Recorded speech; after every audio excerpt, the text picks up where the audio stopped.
We are on day 12 of the Single Mom Business School Bootcamp, and as always, I am very excited to be here. I'm going to go ahead and jump right into it while you guys come in. My name is Angelise Prince. I am a child of God, a mama to one, and a serial entrepreneur by God's grace and God's grace alone. And you'll know that it is by God's grace because today I'm going to share with you guys the testimony of how I got my very first client in business. And I think it's going to be really exciting. So, to give you a background or overview of what we do here at the Single Mom Business School is we help other single moms, or not other, we help single moms or just moms in general to start and continue in their business with God at the center. Okay. Other business courses may tell you how to start a business, how to just start an LLC, but they are not giving you the meat and potatoes on how to start a business, how to actually find clients, and how to actually generate a revenue. And more so, and they're not telling you how to do this with God at the center. And so we want to make sure that you have all the information that you need, whether you are just beginning the new year or just in life in general. We want to make sure that you have the information that you need as you are going into your entrepreneurial endeavors. And so that is why we have the Single Mom Business School. And so, yeah, we're not only doing this to honor God and to lay the biblical foundation for entrepreneurship from a godly and from a Christ based perspective, but we also wanted to cater our curriculum to moms who are busy. Raising kids and getting groceries and working and doing all of these other things, serving the community. A lot of times the curriculum that is out there may not be tailored or really geared towards what you have going on in your life. And so we want to make sure that you had all the information that you needed, that is completely catered to you. And so you have two things that are working for you in the Single Mom Business School. Number one is that we are really doing our due diligence to try to lay the biblical foundation for the Single Mom Business School and for the curriculum itself. And we are also tailoring that curriculum to moms specifically so that you have all the information that you need from a mom's perspective, okay? And so during this boot camp, during the month of December, we are meeting every single day, Monday through Friday.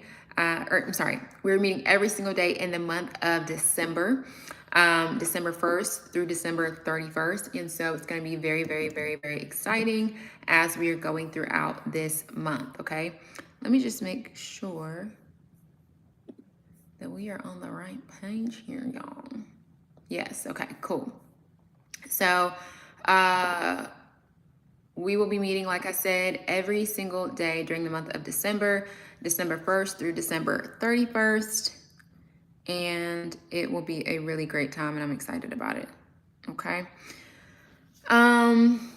So prayer.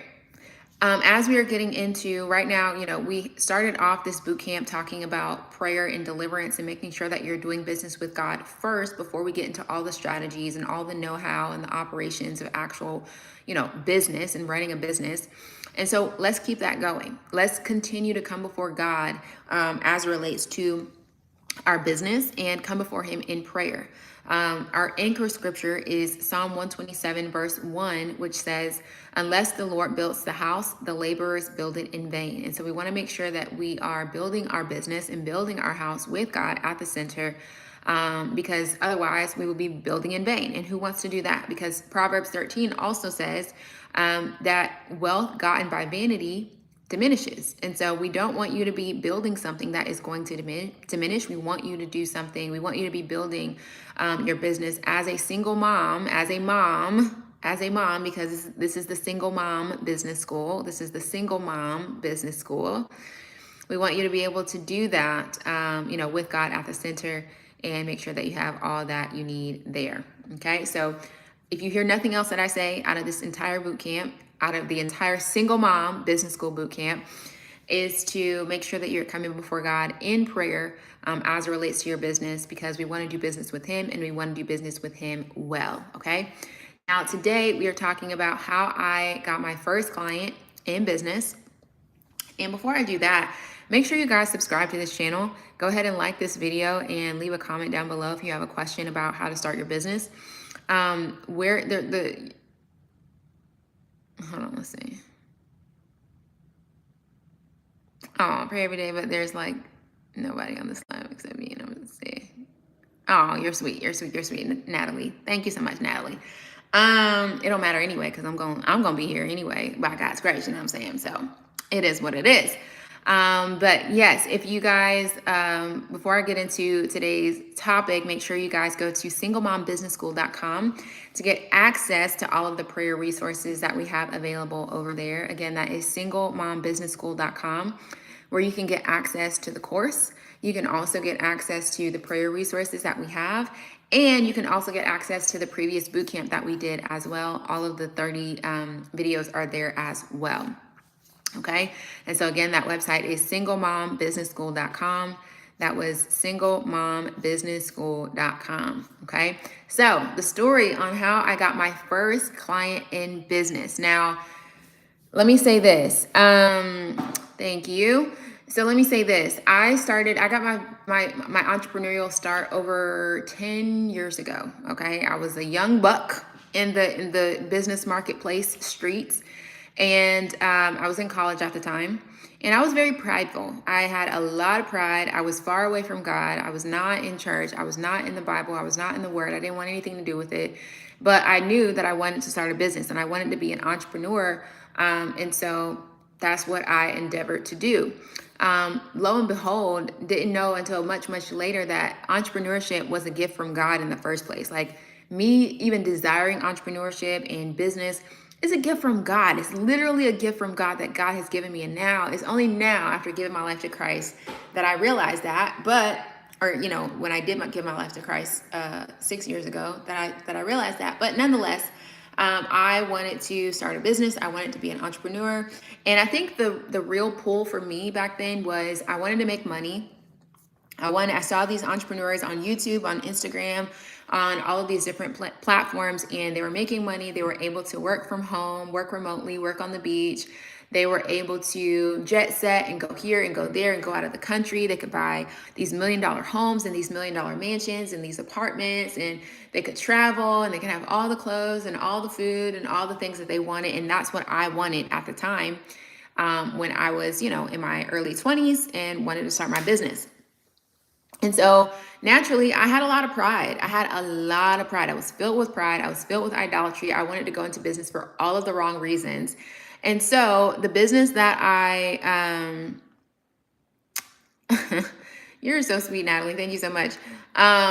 The reason why I started a business, or the business that I did start back then, I started a clothing boutique. That was the very first business that I started, was a clothing boutique. And actually, now that I'm remembering, it wasn't the very first business that I started, because if we really want to go all the way back, I went to a women's business brunch, and it was about entrepreneurship and all these things. And I remember I was just like, oh my gosh, like they were telling me all of this information that I never knew about, which a lot of the information was super helpful, but a lot of it was like, oh, this is how you do your LLC. And for me, I was just like, what? This is how you do an LLC? Anybody can do an LLC? Because you got to remember, back then, like this was not a time 10 years ago where people were just starting businesses like left and right. Like we weren't there yet where every, average person was just starting a business. It was still very new at the time. And so I was like, oh my gosh, like you're telling me how to start an LLC. Because before then it was a very convoluted process. A lot of people didn't know how to start an LLC. And so I was just like, oh my gosh, like they're telling me all this stuff. And so it was very helpful. I'm not, I don't knock them at all. But that's where that event is where I met a young lady and we became business partners. And I think the very first business technically that we started was an etiquette class that her and I started together. It never really got off the ground, but we did meet quite often to kind of talk about it, and we texted about it and talked about it, and we planned and we planned and we planned. And I think that's one of the things that was one of my first lessons in business, is that don't, I rebuke it in the name of Jesus.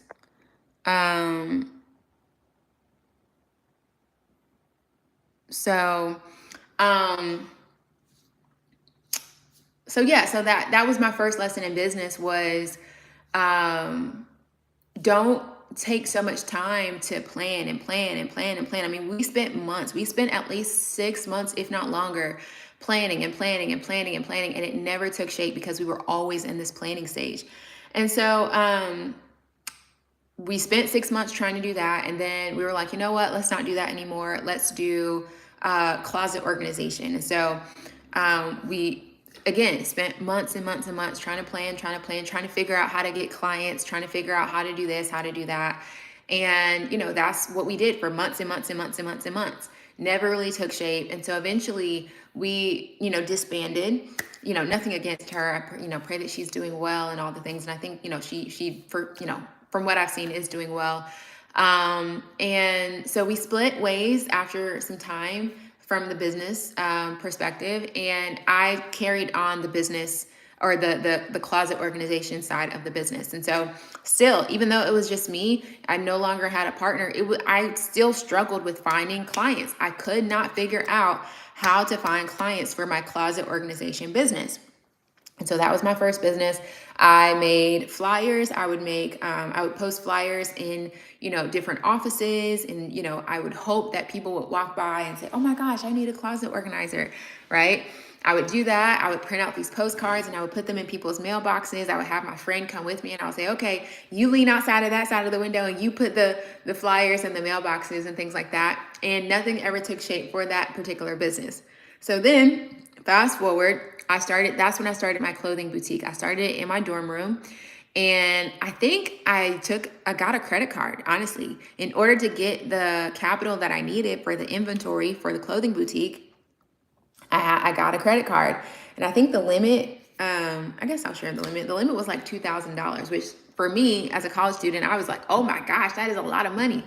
And so, I got that credit card. I started purchasing, the clothing online. I had all the things. I got the business license, because you had to have a business license for sales tax purposes. And you had to have a business license even to get the clothes, wholesale.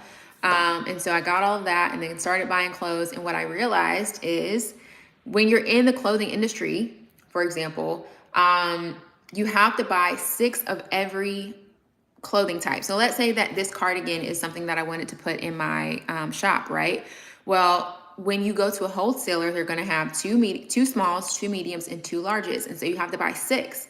And so even though this cardigan might cost $11, which is really, really cheap, right? If you have to buy 6 of them, $11 times 6 is what? $66, right? Or, if you do $10 times 6, that's $60 that you have to spend for one item. Now, the caveat is, sure, I could probably, this one cardigan probably costs $11. And so I could charge somebody $30 for one cardigan and make my money back in 2 cardigans.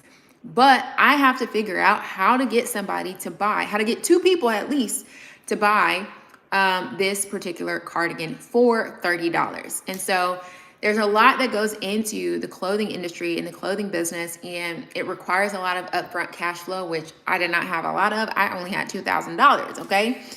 Mind you, I'm still a college student, so I'm not just spending the money on the business. I'm spending the money on, eating out. I'm not doing anything crazy, but I'm like, I'm eating. I'm getting what I want or what I need because I have the credit card, right? That's what people do when you got a credit card.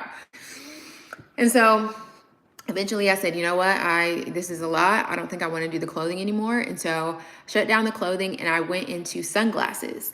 Okay. Went into sunglasses. This was a lot easier because if you, get sunglasses, you don't have to get 2 of everything. And sunglasses are a lot cheaper, to be honest. They're really just plastic and metal. So did the sunglasses for a little while. And I really liked it. But again, there's a lot that goes into marketing. There's a lot that goes into making sure you have that consistent flow of clients and customers that's coming into your business. And then we already talked about the etiquette class that I did and the closet organization company that I did. And then after all that, I was like, you know what? Out of all the things that I'm doing, I really like the marketing side of the business that I'm doing. So closed down the sunglasses and started a marketing agency. Okay. So all of this probably happened in a matter of, I would say, 1 to 2 to 3 years, maybe. Okay, so from the time I started my first business, which was the etiquette class, until I started the sunglasses or the marketing agency, about 1 to 3 years, I'd say. Okay, and so I started this marketing agency. I was getting clients onboarded. Within that same month that I got new clients onboarded was the same month that those clients left. Okay. Again, full of pride, far away from God, was not doing things God's way at all. Okay. And so then I was like, okay, you know what? I put a pause on entrepreneurship. I was like, okay, let me go and get a job, because I had graduated by that time. And so I was like, okay, let me go get a job. And then, so I did. So I got a job, a corporate, quote unquote, job in a call center. And I quit after 9 months, got into the marketing agency, started Ubering and Lyfting and doing DoorDash and Postmates. And then I got pregnant. Okay. Got pregnant, moved back in with my parents, got saved, gave my life to Christ. This is all like the highlighted version, right? Got saved, gave my life to Christ. And then out of nowhere, God gave me this very interesting desire for accounting and interior design. Accounting and interior design. We're going to talk about accounting, okay? So he gave me this desire for accounting out of nowhere, right? And so I started to take free accounting classes online out of nowhere, just out of the blue. I gave my life to Christ. I had an interest for accounting. I started taking an accounting class, random, right? However, I was still in a place where I didn't really know God like that yet. I didn't know how to hear his voice. I didn't know how to listen to him. I didn't know how to be obedient. I was still under the impression that you have to work, you have to get a job, you have to do this, you have to do that. And so, because I was listening to all the voices of other people who, may have known God, may have been a Christian, but didn't really walk with God, they would say, you have to get a job in healthcare. You have to get a job in, education. You have to get a job in, what's the other one? The government, in order to have a stable job. And so I was like, okay, well, I had a degree in psychology. So I was like, let me go into healthcare and see what I could do there.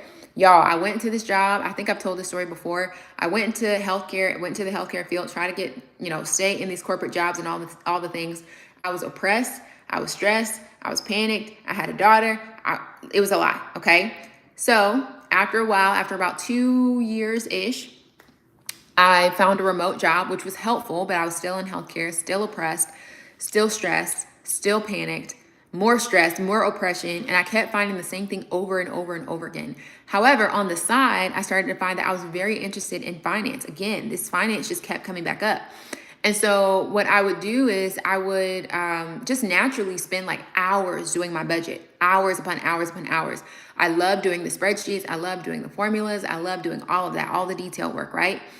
And so at the time I was considering getting another degree in finance. I was like, maybe I should get a master's in finance, yada, yada, yada, so on and so forth. Meanwhile, my job was still very oppressive. It was still, just a whole hot ham, right? So what I ended up doing was I found this YouTube video online by Morgan Law, her name is, from finepoints.biz. And she was like, you can start a bookkeeping firm with no degree, no experience, no certifications. You can just start. And I was like, what? I didn't even know what bookkeeping was, right? But bookkeeping is essentially accounting and finance management, everything that I had been doing over the last couple of years, right? And so I saw that YouTube video. I saw that, there was opportunity for it to be remote. There was flexibility there. I could, do this as a business. And so I was like, okay, great. So now let's get into some months, right? So in the month of June of that particular year, 3.5 years ago when I started the business, in that month of June, I started reaching out to clients and started to try to get people to be my bookkeeping client, right? I was still working at the corporate job, still very oppressed, still stressed, still panicked, right? But every night I would have, my quiet time and I would work on the business to try to get people in, and I would play my CC wine-ins, and I definitely feel like God's peace was there throughout that whole time, and it was just really sweet. And so I started in June, and then July and August, I was still kind of reaching out to people, but I did wane a little bit. But I did start to get people that would respond back to me and say, yeah, I'm interested in, working with you. I'm interested in, having at least a call with you to see if we're going to be a good fit. And so when people said yes to me, that they wanted to have a call with me, like you would have thought that I had 15,000 clients. Like I was so excited. And I think that's just a little lesson of like, celebrating the small wins, celebrating, even though you didn't get the client yet, like celebrate the fact that you're making progress, celebrate the fact that you've been consistent, celebrate the fact that you've done it for 3 days, like, right? Or 10 days or 30 days, whatever, but celebrate the small wins. And so fast forward July and August, like I said, I was starting to get a little bit of interest. And then September was the month that I quit. Okay. So me and God looked at the calendar And we said, okay, Angelise, this is going to be the day that you quit. This is me. This is what me and God were talking about. So I was supposed to quit on a Wednesday, had a meeting with my manager at the time, and I was supposed to quit. And I didn't because I was scared. I was making this quote unquote high paying salary at this corporate job. And I was scared that if I quit, that I wasn't going to have any money because nothing had come through the business yet. Not like that, not to replace my full-time job income, right? So I was supposed to quit on a Wednesday. God actually gave me another opportunity that same day to quit because my manager just called me back. My manager at the time called me back and was like, hey, he just wanted to have another call with me just randomly, right? But we know that in the kingdom of God, nothing is just random. Like God wanted me to have another opportunity to quit. He knew that I was scared. And so I didn't quit. I still didn't quit. So that day goes by, that Wednesday goes by, that Thursday and that Friday, all hell broke loose in my projects that I was working on in my job. And it was all my fault, right? All of my particular projects that I was working on, that I was leading on, that had my name on them, crumbled, like code red, everything, right? And so this was a huge company that I worked with that had thousands upon thousands of clients, or thousands upon thousands of employees everywhere in Asia and Europe, pretty much every continent except Antarctica, right? They have thousands upon thousands of clients. And I'm just one little girl just working, right? How is it that within a matter of overnight, really, my projects that have my name on it, just mine, get all the way to the CEO and COO desk, right? That's where my projects were. That's how bad it was. That's how code red it was, right? Okay, so that's what happened on Thursday and Friday. And so by that Monday, I was like, okay, you know what, Lord, I hear you. I'm going to quit. And so I quit as soon as my manager got in that day. And as soon as I quit that Monday, that by the end of that week, I had my very first client. Okay, now mind you, I started the business. I started reaching out to people in June. June went by, July went by, August went by, September is now here, and I had not had one client. I gave my notice on that Monday, and by the end of the week, I had my very first client. Over the next couple of weeks, I had my next couple of clients, and the clients just kept coming in by God's grace, okay? And so, yeah. So that's how I quit my job. In terms of actually how I got my client, the client actually, the very first client that I got, she was like, we met and we talked, but it wasn't like an immediate right away yes. She wasn't like, oh my gosh, yes, I want to work with you right now. Let's do it right now. What actually happened is that we met and she said, okay, she was going to take the information back and think about it. And, and then she reached back out to me and said, yeah, that she wanted to work with me. Right.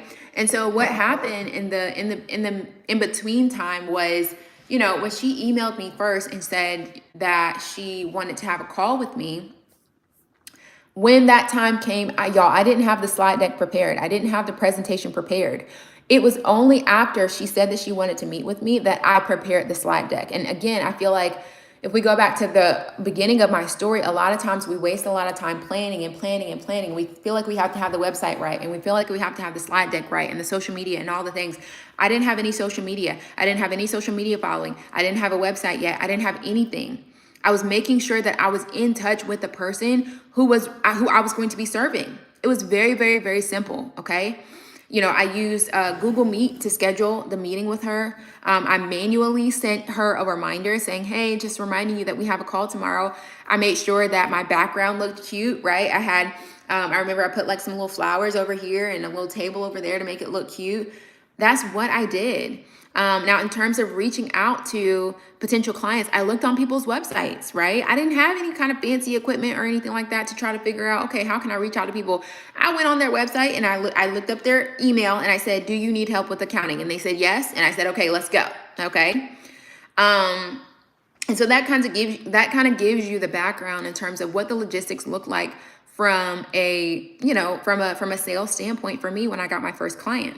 When I onboarded this first client, I remember sending her, I think I sent her the draft version of a contract right after the call. And I followed up just very conversationally, very casually. It wasn't like, but it was just very casually, right? And then In terms of actually servicing the client, I learned as I went. I didn't know everything that there was to know about bookkeeping. Like I said, I didn't even know really what a bookkeeper was or what a bookkeeper did, but I just did it as I went, and I was obedient as much as I could be to God, because I remember, even though I didn't know what bookkeeping was and I didn't know how to do my job that I actually just got a client for, I remember God specifically saying, as an example, go into QuickBooks every single day. And I was like, okay. And so as much as I could, I would go into QuickBooks every single day to kind of get me used to going into QuickBooks every single day. Now I pretty much go into QuickBooks every single day, okay? Because of the clients that we support by God's grace. And so from there, like I said, clients kept coming, clients kept, coming on. And I just learned with each new client that came on and their specific challenges. And by God's grace, he's allowed me to lean on him, leaning on the Lord for everything that I needed to know in order to be able to service my client. And so I say all this and I share all this to tell you guys that you don't have to know everything that you need to know, that you feel like you need to know in order to do a good job as an entrepreneur. You don't have to prepare. You need to do what God has called you to do and move in the direction of yes. Say yes and say, okay, God, now what? What am I doing? How does this work? Right? And are some of the moments scary? Yes. Like I remember the very first time that a bill tried to auto draft out of my account after I quit my job and the money wasn't coming in steadily. And I remember a bill tried to auto draft out of my account, and I remember getting that notification that it declined. And I remember how panicked I was, but it's just like, look, we got to keep going. We got to keep going, because if God be for me, who could be against me? And I think also my mindset was, and I don't recommend this. Maybe I shouldn't say it then. I won't say it anyway. But if God be for me, who could be against me? If God be for me, who can be against me? And by God's grace, within about 90 days, he allowed me to have a full-time income that replaced pretty much my last job income within that 90-day span. And so, yes, it was hard work. Yes, I was working every single day because I had no other choice. There was no other choice. I didn't have a job to lean on. I had me and my daughter in these bills that had to get paid. And I was like, okay, God, what are we doing? Now, one thing that I do remember that was so interesting that I think God brought back to my remembrance was, or my remembrance or memory, whatever, is that I was fasting during some of those days. Some of those days that I, was in the hustle, I guess, mode of the business, I was fasting. And I think that that's very interesting, because God's word says, I believe it's in Mark 19:21. Let me not make that up. Mark 19. This kind goes out. Mark 9. It was Mark 9 verse. Let's see. I like to get the New King James. It says this kind. Mark 9 verse 29. Says this kind can come out by nothing but prayer and fasting, right? He was talking about a demon that was in a boy that could not come out lest it be through prayer and fasting. And so, why do I say that? Because a lot of people who haven't started businesses, you might feel like no one in your family has been an entrepreneur before. You don't know anybody that's an entrepreneur. You feel like you can't do it. You might have that fear. You might feel like you're stuck and you can't move forward. Well, this kind comes out by prayer and fasting, right? So I think that that's very, very pivotal. But yeah, that's the overall story on how I got my first client in business. That's my testimony.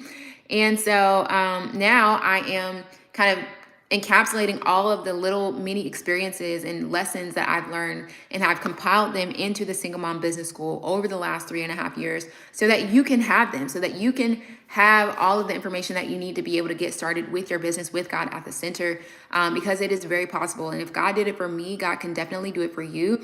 I was a very risk-averse person. I never thought that I would be like sitting here today, being able to be a full-time entrepreneur after 3.5 years. Like, that is crazy to me. And I'm just really, really grateful. I never want to take advantage of it. I never want to be boastful. I never want to be like, oh yeah, I never want to be what I wanted to be when I was, early 20s and wanted to start the business to flaunt on people. I don't want that. Okay. Don't want that anymore.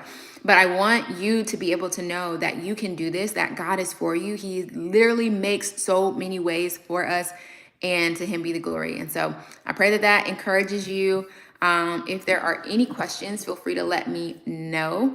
You can definitely go to singlemombusinessschool.com to get access to the course. Again, that is singlemombusinessschool.com to get access to the course. Again, that is singlemombusinessschool.com to get access to the course. And by God's grace, we will be here again on day 13, which might be in a little bit, okay, because we're pre-recording these. But make sure, again, that you subscribe to this channel, that you like this video, and that you head over to singlemombusinessschool.com to get access to the course today. As I've been saying, the price of the course will go up after this boot camp. So January 1st, the price of the course will go up. So make sure you want to get access to it right now. All right. Love you guys and hope you have an amazing day. Bye. Make sure you subscribe and follow me on Instagram, Angelique's sister name.